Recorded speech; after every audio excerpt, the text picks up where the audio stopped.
So last lesson, all the questions that we did, we were focusing on learning the sine formula. Sine theta equals opposite over hypotenuse. Remember that one? Today we want to do cos. So cos theta is always adjacent over hypotenuse. You can turn your computer off now, Clayton, please. We're focusing on this. Oh, you're still finishing. Sorry. So, like last time, we always need to label the triangles first. So, the side across from the right angle is going to be the hypotenuse. Put the H there. The side between those two angles is going to be the adjacent. So the one across here is the opposite. There's nothing there, so that's why I don't need that side. There's no x, there's no number. The opposite side is not useful at all. Only adjacent and the hypotenuse are the useful ones. Okay, so that's when we use cos. We write the formula down. Cos theta equals adjacent over hypotenuse. Second line, we substitute in our numbers. The theta is the angle, it's the 70 degrees. So cos 70 equals adjacent. What's my adjacent side? The x, good. What is my hypotenuse? The 10, wonderful. Now remember in sine we had two types of questions here, when the x is on the top and when the x is on the bottom. We have the same thing here. If the x is on the top, it means that you times the 10 with the cos 70. If it's on the bottom, that's when you do the switch places. So you will have both of them in here. And then the fourth line is to get your calculator out and write that in and find an answer. So 10 times cos 70. And we're doing one decimal place for everything. So that's 3.4. Okay. Have a quick go on labeling triangle number 2.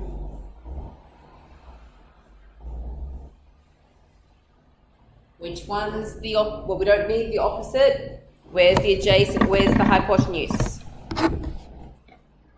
The adjacent is the 11. The hypotenuse is the x.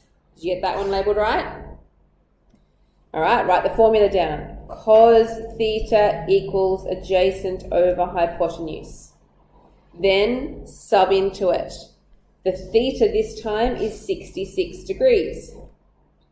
The adjacent is 11, good. The hypotenuse is x. See how that is different?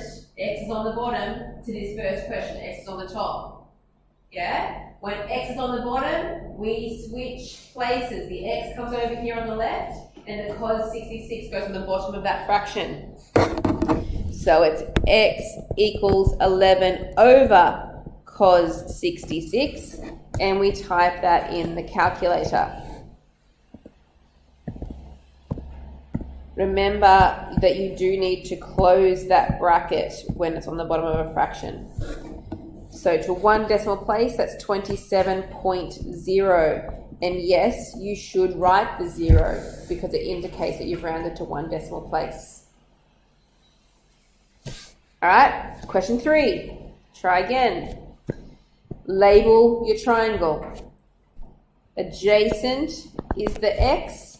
The hypotenuse is the 11. Have a try, write the formula down and sub into it.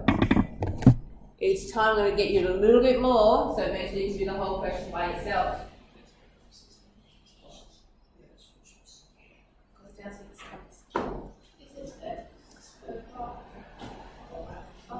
X will be on the top.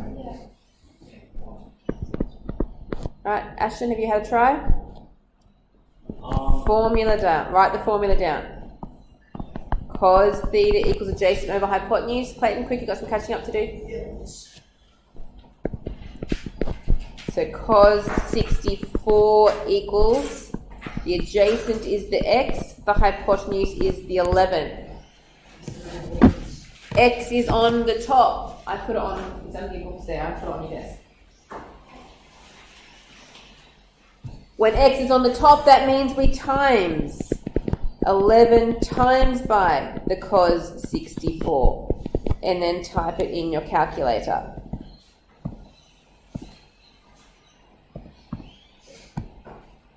.8. All right, next one. Label your triangle and sub into your formula. Write your formula down and sub into it.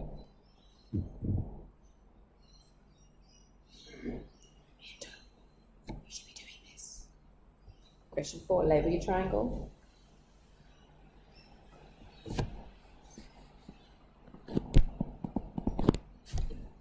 Anyone having trouble labeling? No? Good. It's the same formula every time, so there's no trick there.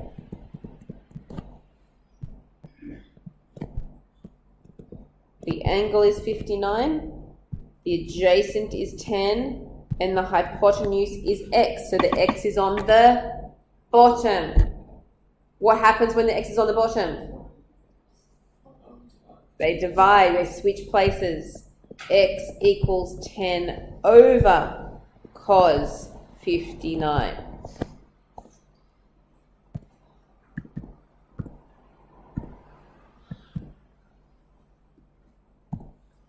So that's 19.4.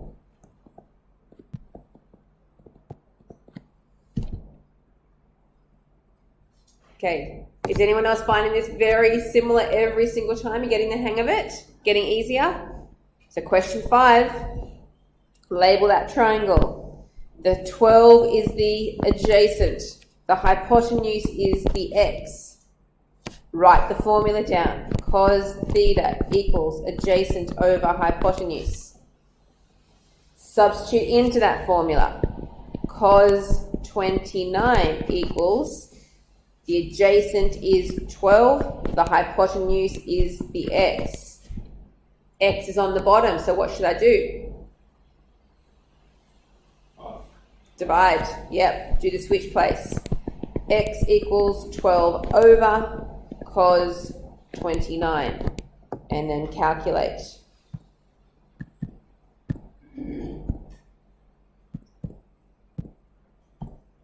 So 13.7.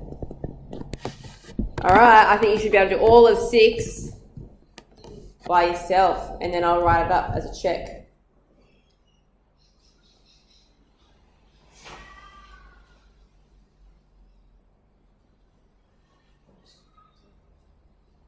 How many examples do you got?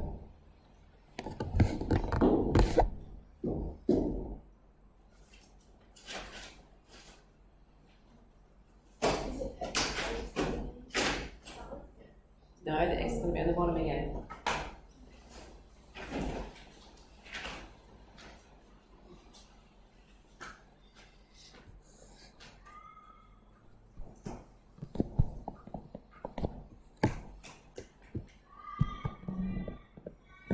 Come on, you haven't even started. You're meant to be doing this before me, not copying it down.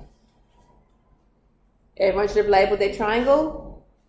Hopefully everyone's written their formula down. Sub into your formula.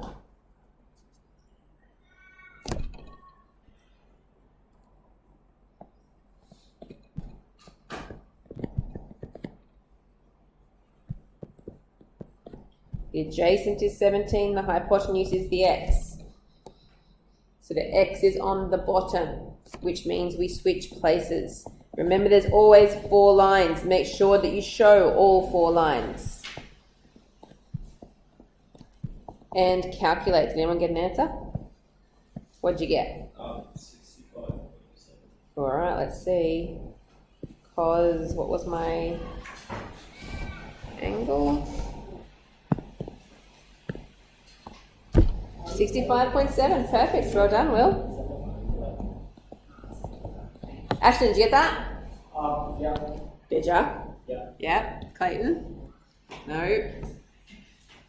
All right, so there it is, the cos worksheet. They're all cos questions, lots and lots of them, over and over again. Just be careful of that third line.